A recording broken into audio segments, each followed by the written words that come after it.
Então aconteceu que no segundo 1023º ano do governo do Jonas, o Membronita pensou, e estando a ponderar, sua mente se iluminou e pôde ver claramente. Pois em verdade vos digo, meus fiéis, que se dentre vós algum membronita, deste emana sabedoria e conhecimento, e a verdade vos libertará. Sábio é o membronita que conhece os limites da própria ignorância. A sua alma está em jogo. Decidi investigar melhor o assunto. E que depois de muito conhecimento adquirir, descobre que, por fim, nada sabe. O membro fiel. Saudações, membronitas! Eu sou o Ozzy e esse é o Membro Pod, seu canal de podcast de estudo da história da Igreja de Jesus Cristo dos Santos dos Últimos Dias.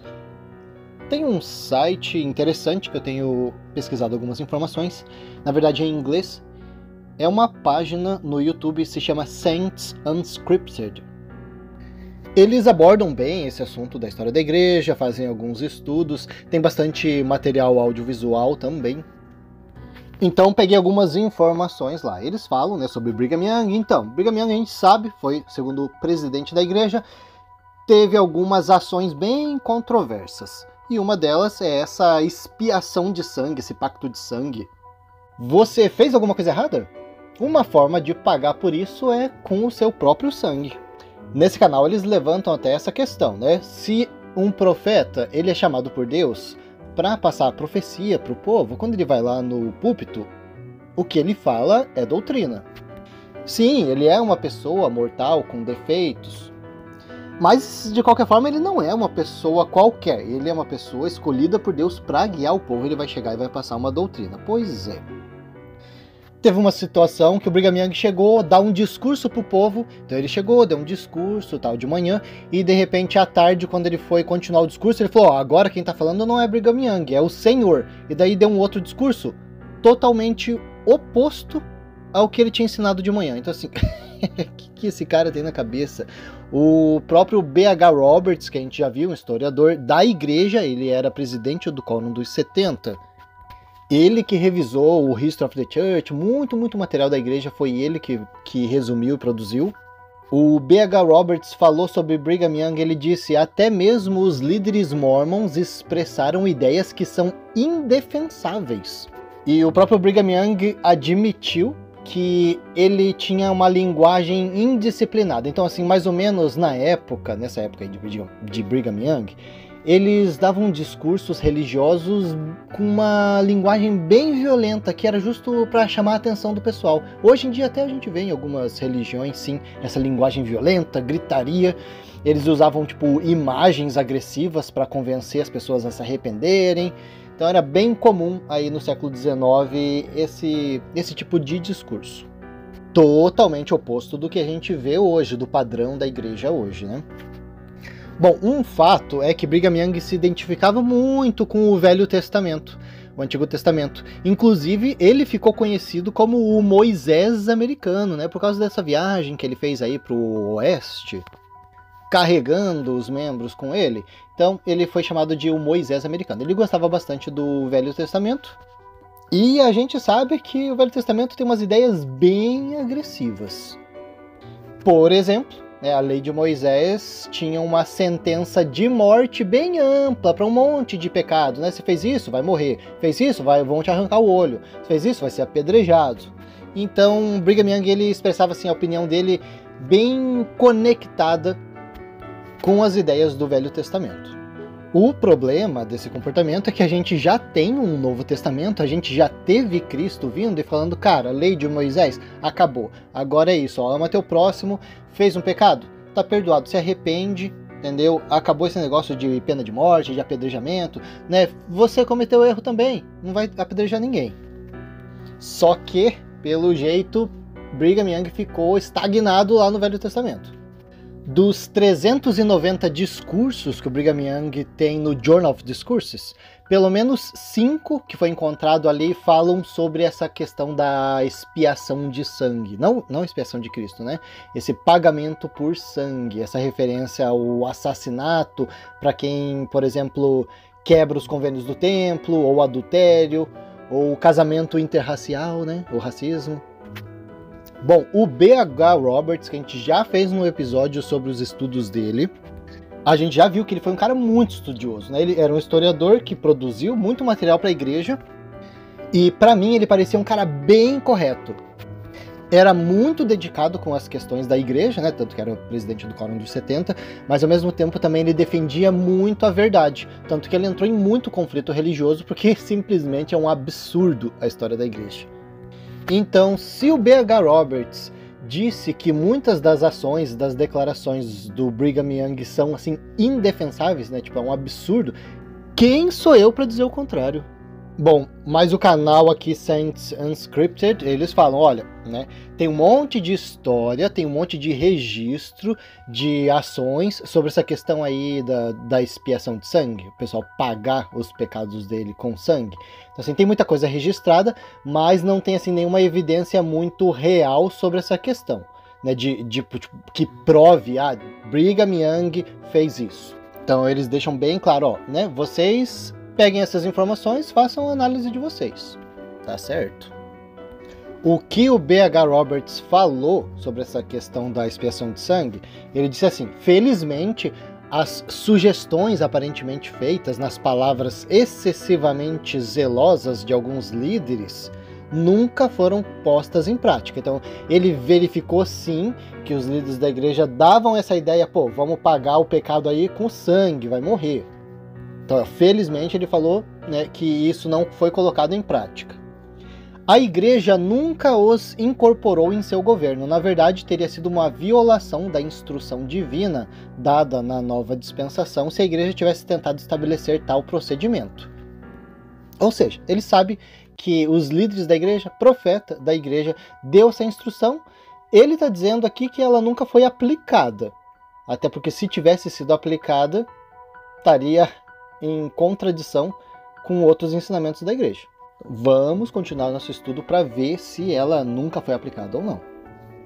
O ensinamento da igreja hoje, sim, é verdade, a igreja fala, não, a expiação de Jesus Cristo paga o pecado de todo mundo. Você se arrepende, faz os passos ali e a expiação de Cristo vai limpar isso daí. Não tem que você pagar com o teu sangue, com a tua vida, por algum pecado. A gente sabe sim que tem alguns pecados, né, que é negar o Espírito Santo ou o assassinato, que é um pouquinho mais complicado, mas mesmo assim, Deus é o juiz, né? Você faz aí, continua vivendo sua vida, tenta se arrepender, fazer o seu melhor, e aí depois Deus vai te julgar e vai ver, você não precisa dar a tua vida, não.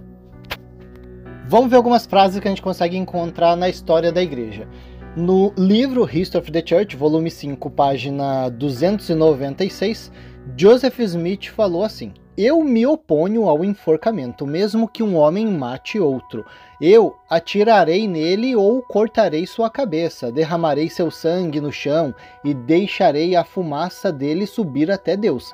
E se algum dia eu tiver o privilégio de fazer uma lei sobre esse assunto, assim o farei.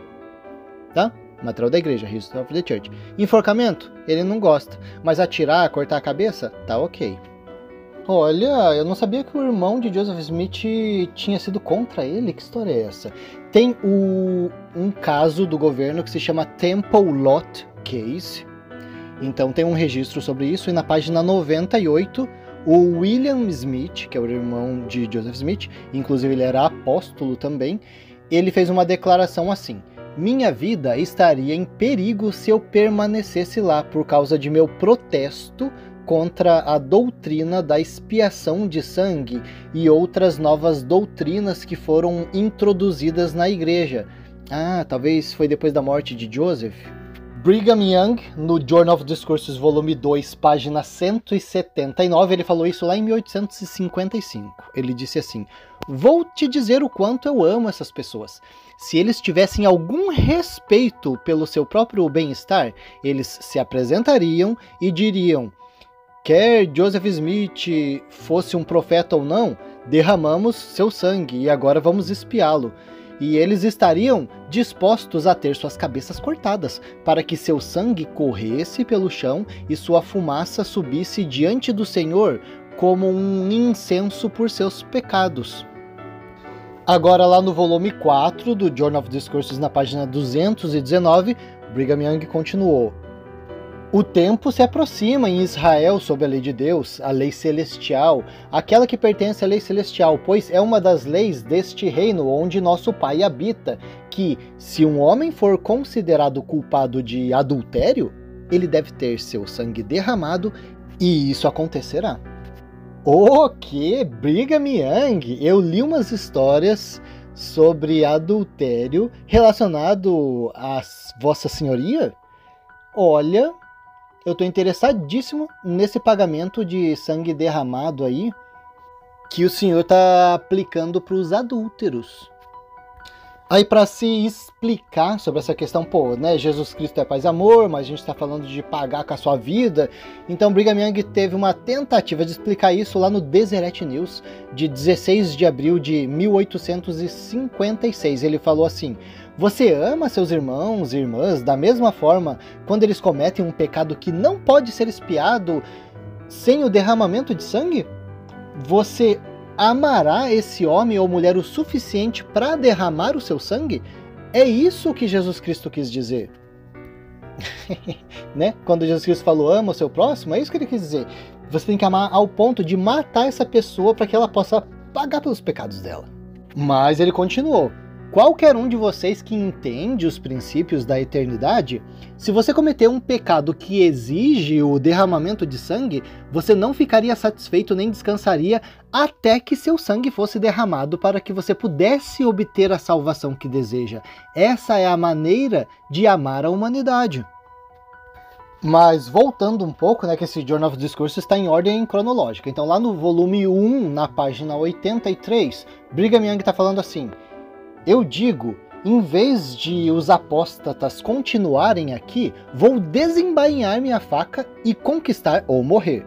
Aí entre colchete está dizendo que teve um alvoroço ali na congregação, o pessoal concordando. Aí continua com o discurso: agora vocês, apóstatas desagradáveis, saiam, ou o julgamento será colocado em risco e a justiça em queda livre. Aí colchete de novo, né, o pessoal da congregação dizendo isso, faz isso, faz isso. E daí pulando um pouquinho lá pra frente na página 108, Brigham Young continua: suponha que você encontre seu irmão na cama com sua esposa e enfie uma lança em ambos. Você seria justificado e eles expiariam seus pecados e seriam recebidos no reino de Deus. Ah, olha só, eles não precisavam se arrepender, eles já iam pagar com o sangue deles, então ia estar tudo certo. E a mesma coisa também para você, né? Você assim, se exaltou e resolveu matar eles, também tá tudo certo. Você ajudou eles a serem salvos. Que coisa linda. Mas o discurso não acabou, né? Ele continua: eu faria isso imediatamente. Nesse caso, e dadas as circunstâncias, não tenho esposa a quem ame tanto que eu não lhe atravessasse o coração com um dardo. E eu faria com as mãos limpas. Cara, imagina as esposas desse cara escutando isso. Não há homem ou mulher que viole os convênios feitos com seu Deus, que não será obrigado a pagar a dívida. O sangue de Cristo nunca apagará isso. Olha, cara, eu vou dar um discurso na conferência geral sobre a expiação de Cristo e vou adicionar essas palavras sábias do profeta Brigham Young. O sangue de Cristo nunca apagará isso. O seu próprio sangue deve expiar isso. Mas ele continua ali na página 109. Se você quer saber o que fazer com um ladrão que você pode encontrar roubando, eu digo para matá-lo imediatamente e nunca permitir que ele cometa outra iniquidade. Provarei minhas obras se não posso fazer justiça com tais pessoas. Eu consideraria que é meu dever fazer isso, tanto quanto batizar um homem para a remissão de seus pecados. É isso, né? Ou você batiza a pessoa, ou você mata ela. Ambas as formas você está salvando aquela alma preciosa. Journal of Discourses, volume 4, página 43. Brigham Young ainda está falando: eu sei que existem transgressores que, se conhecessem a si mesmos e a única condição sob a qual podem obter o perdão, implorariam a seus irmãos que derramassem seu sangue para que a fumaça pudesse subir a Deus como uma oferta para apaziguar a ira que se acendeu contra eles e a lei pudesse seguir o seu curso. Pulando lá para a página 54, olha, isso aqui vai para o meu discurso também. É verdade que o sangue do Filho de Deus foi derramado pelos pecados dos homens, mas os homens podem cometer pecados que o sangue de Cristo nunca poderá perdoar. Ele estava falando de assassinato, negar o Espírito Santo? Não. A gente já viu aqui alguns exemplos. Adultério, roubo, qualquer coisinha, vai lá, mata a pessoa que está tudo certo. Aí ainda no volume 4, na página 219 agora. Agora tomemos uma pessoa nessa congregação que tenha conhecimento a respeito da salvação. E suponhamos que ela tenha cometido um pecado que ela sabe que vai privar ela da exaltação que ela deseja. E que ela não pode alcançar sem o pagamento por sangue. Então ela sabe que se tiver o seu sangue derramado, ela pagará por este pecado e poderá ser salva junto com Deus. Então, há algum homem ou mulher nesta congregação que me diga: derrame meu sangue para que eu possa ser salvo e exaltado com os deuses? E na página 220, isso é amar o próximo como a nós mesmos. Se ele precisa de ajuda, ajude-o. E se ele quer a salvação e é necessário derramar o seu sangue na terra para que ele seja salvo, derrame-o. Ah, cara, isso aqui vai pro meu discurso também. Ah, Ozzy, mas a gente já sabe como é que era Brigham Young, né?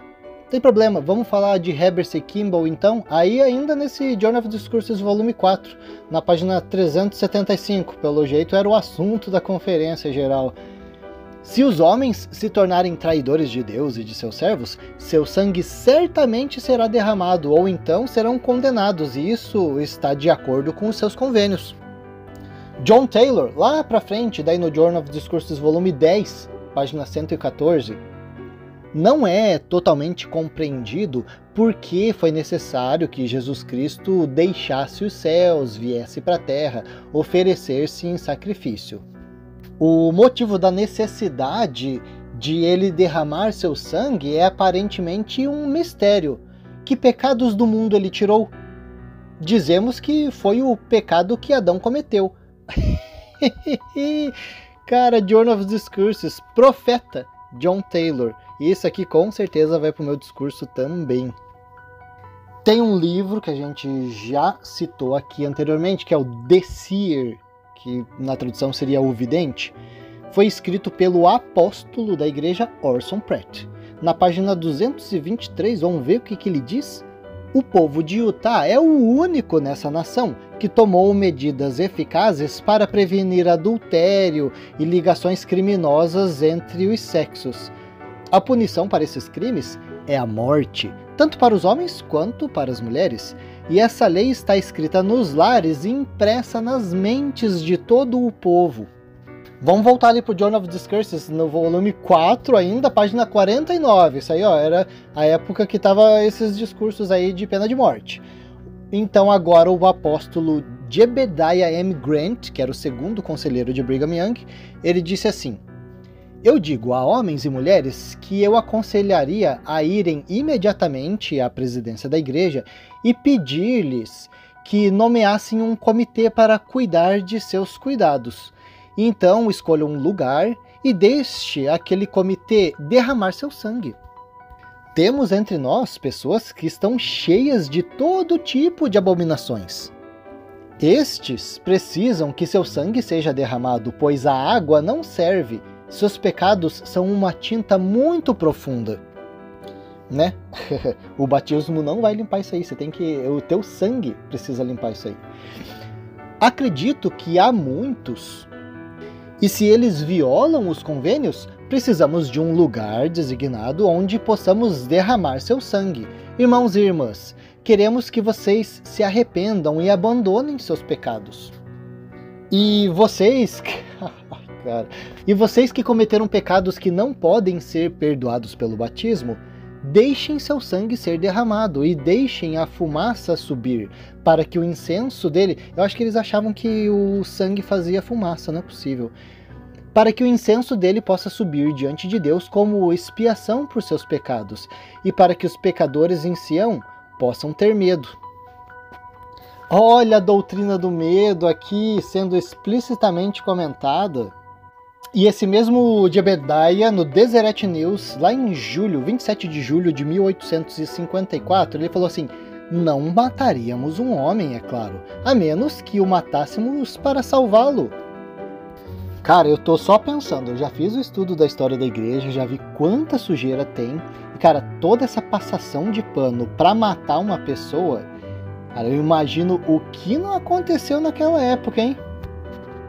O apóstolo Orson Hyde, no Journal of Discourses, volume 1, então lá mais antigamente, página 73, ele falou assim: eu tenho a tendência de colocar terror sobre aqueles que querem ir embora de Utah, para que eles saibam como a sua salvação vai vir quando eles virem as cabeças dos ladrões arrancadas e expostas diante do público.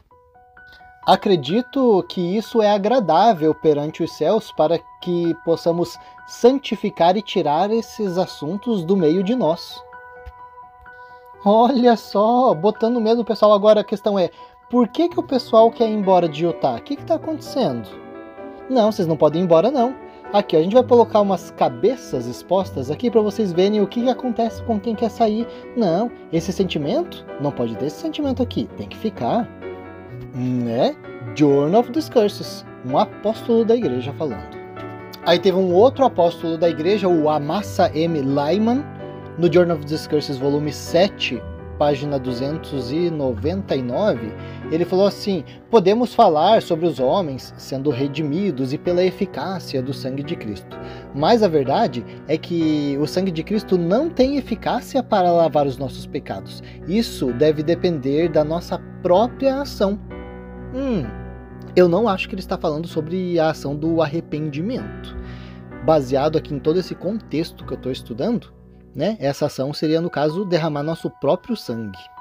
Eu acho que ele não está falando para furar o dedo e derramar uma gotinha não, né? A gente ouviu falar sobre cabeças rolando. Atravessar uma pessoa com uma estaca. Cabeças expostas pela cidade. Olha só! Ele continua, na verdade, na página anterior, o Amasa Lyman, ainda no volume 7, na página 298, tá falando sobre a expiação de Cristo. Cara, isso aqui vai pro meu discurso sobre a expiação de Cristo na conferência geral, com certeza. Apóstolo Amasa Lyman: Jesus fez alguma coisa que trará salvação para você e para mim? O principal que ele fez foi revelar o plano do evangelho, o esquema da redenção humana, se manifestar entre seus irmãos. E podemos dizer que ele fez muito mais, pois derramou seu sangue por isso. Outros também derramaram seu sangue. Mas de quem é o sangue que limpou você e eu? Se diz que é o sangue de Jesus que purifica todos os pecados. Então por que continuamos pecando? É simplesmente porque o sangue de Cristo não nos limpa do pecado, porque não nos alcança. Né? Olha aí, cara, uma doutrina muito importante cristã da igreja hoje, totalmente diferente na época da fundação da igreja. Outra confirmação sobre essa ideia é outro apóstolo, a gente já falou sobre ele em alguma citação, é o Charles W. Penrose. No Journal of Discourses, daí, volume 21, nossa, lá na frente, na página 81, ele disse: na medida em que o sangue de Cristo foi derramado incondicionalmente pelo pecado original. Olha, a gente está vendo isso mesmo, né? Jesus Cristo, quando ele derramou o sangue dele, foi para pagar pelo pecado lá de Adão, especificamente aquele pecado de Adão, não o nosso. O nosso a gente vai pagar com o nosso próprio sangue. E se a gente vai pagar com a nossa própria vida, quem vai matar a gente? Isso daí é falado pelo George Albert Smith, outro apóstolo da igreja que virou profeta, priminho de Joseph. No Journal of Discourses, volume 1, página 97, ele disse: o princípio, o único que bate e pulsa no coração de todos os habitantes deste território, é simplesmente este: o homem que seduz a esposa do vizinho deve morrer, e o parente mais próximo dele deve matá-lo. Ah, Ozzy, por favor, Journal of Discourse, isso aí era falado quando? 1850 alguma coisa, não, isso aí é antigo, não é mais assim, Ozzy, por favor, hoje em dia é diferente. Olha, Joseph Fielding Smith escreveu aqueles livrinhos, são 3 cores, acho que é verde, roxo e azul, alguma coisa assim, Doutrinas de Salvação. Já leu esse livro? É bem interessante, cara, muita doutrina profunda ali. Por que é profunda? Porque ela é meio que não é bom muito falar sobre ela. Então, esse Doutrinas de Salvação, volume 1, o primeiro volume, na página 135 e 136. Quando que foi escrito esse livro, aliás? 1954. Olha que tem muita gente aí que nasceu, estava vivo nessa época. Então, não é muito antigo. O que o Joseph Fielding Smith, que foi um profeta da igreja, disse nesse livro oficial da igreja? Ele disse assim: Joseph Smith ensinou que havia certos pecados tão graves que o homem pode cometer que colocaria estes transgressores além do poder da expiação de Cristo. Se essas ofensas forem cometidas, então o sangue de Cristo não os purificará de seus pecados, mesmo que eles se arrependam. Portanto, a sua única esperança é ver o seu próprio sangue derramado para expiar, na medida do possível, em seu favor. Essa é a doutrina bíblica e é ensinada em todas as obras padrão da igreja. Esse aqui eu vou colocar no meu discurso também. Expiação de Cristo. Não paga todos os pecados, mesmo que você se arrependa. O que vai pagar? Teu próprio sangue. E vamos dar uma lidinha ali no diário do John D. Lee. Ele era Lembra quem era ele? A gente já falou um monte dele, né? Ele era aquele carinha que foi responsabilizado pela igreja pelo massacre do Mountain Meadows.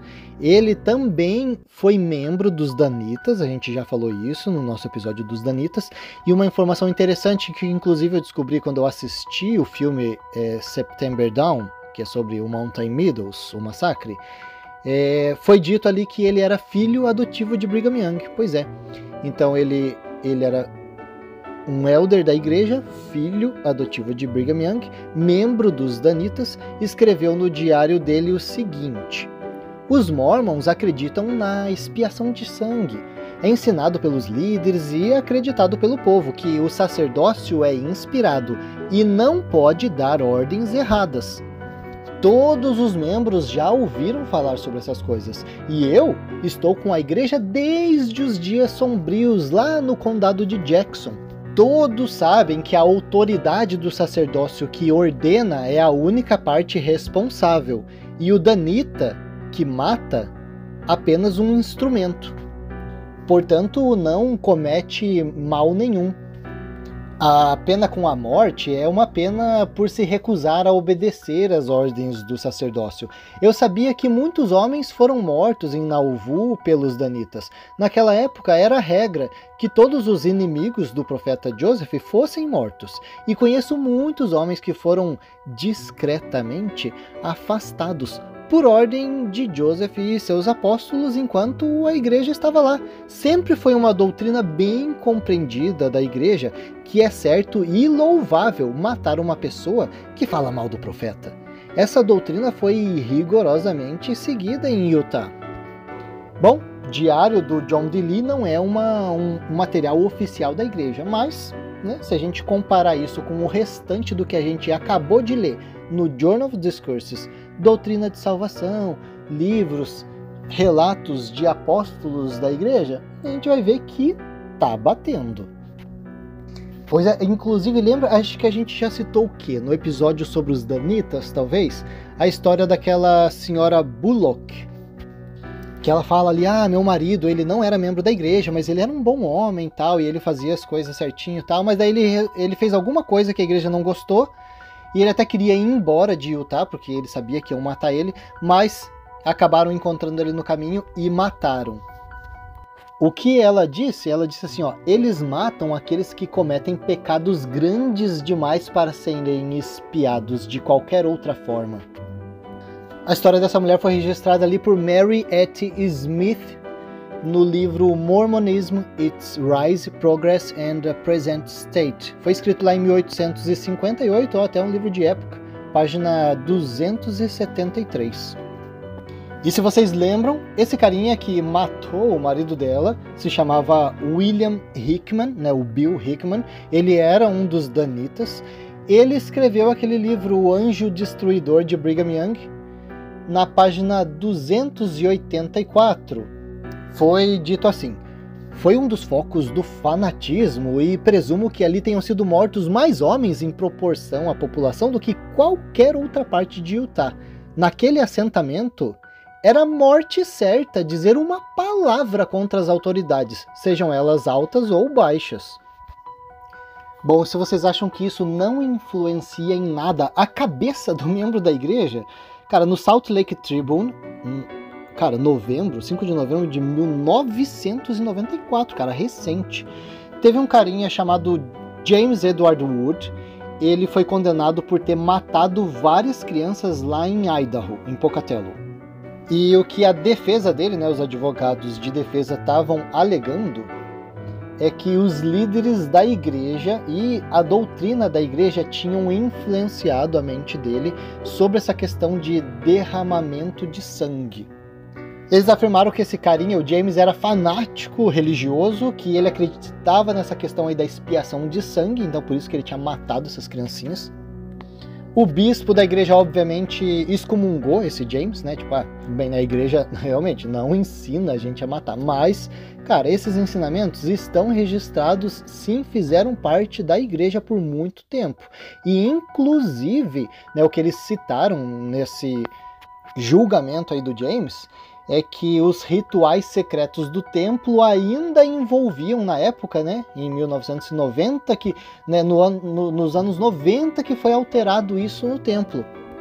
Mas os membros antigos da igreja sabem que o procedimento dos rituais antigamente envolviam um gesto simbólico de você cortar sua garganta e cortar a sua barriga, né, como se fosse, né, tipo, uma estripação. E que isso influencia, sim, na mente de um cara perturbado.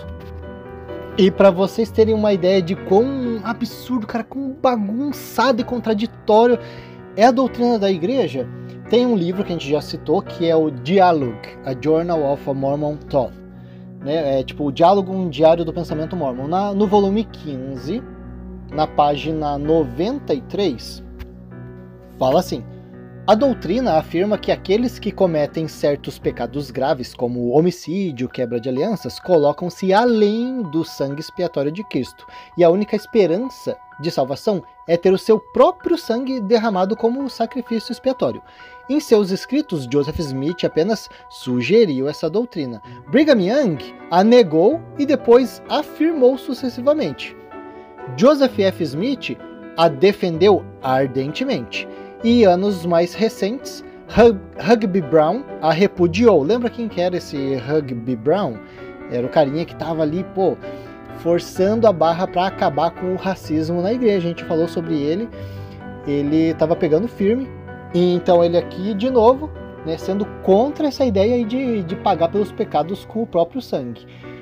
E Joseph Fielding Smith e Bruce R. McConkie, ambos defenderam vigorosamente este princípio, negando veementemente que a igreja alguma vez a tenha colocado em prática, enquanto a maioria de outras autoridades gerais preferiam prudentemente permanecer em silêncio sobre o assunto. Olha só, né? Prudentemente é melhor. Quer falar alguma coisa sobre isso? Não vou falar nada não. Deve-se notar que toda a noção de expiação de sangue está tão obviamente ligada à mentalidade literal mormon que não parece admitir uma interpretação simbólica. E então é aceita ou rejeitada abertamente, dependendo do nível de crença literal de alguém. Ou seja, cara, essa questão tá muito bagunçada, cara. Metade dos profetas, dos apóstolos, em todas as épocas, assume e fala assim, tá legal esse lance aí de expiar seus pecados com seu próprio sangue. E a outra metade fala, não, isso aqui, cara, não tá certo. Você vê, né? A igreja verdadeira com revelação divina, vindo direto da fonte. E quem confirmou um caso disso daí foi o professor Gustav O. Larsson. Ele é professor na BYU. Ele escreveu um relatório sobre isso lá em janeiro de 1958. Então, na página 62, ele fala assim: independente da medida ou da pregação sobre a expiação de sangue e a sua influência e ação, isso teria sido em relação à ação disciplinar mórmon aos seus membros. Houve um caso relatado verbalmente do irmão Johnson em Cedar City, que foi considerado culpado de adultério com a sua enteada por um tribunal e condenado à morte por expiação de seus pecados. De acordo com o relato das testemunhas oculares respeitáveis, o julgamento foi executado com o consentimento do ofensor, que foi para a sua sepultura não consagrada, com plena confiança na salvação através do derramamento de seu sangue. Tal caso, por mais primitivo que pareça, é compreensível dentro dos meios dessa doutrina. Pois é, pessoal, é essa imagem que você tem da Igreja Sud hoje? Lembrando que esses materiais que a gente fez, essas leituras, cara, material de professor da BYU, livros oficiais da igreja, Journal of Discourses. Fica aí essa informação para vocês. Me diz aí o que vocês acham sobre essa questão. O sangue de Jesus Cristo não paga pelos pecados? Você tem que dar o seu sangue literalmente para pagar por isso? É isso que você aprende no domingo aí na igreja? Não sei. Mas a gente vai ficando por aqui. Deixe seu comentário e até a próxima.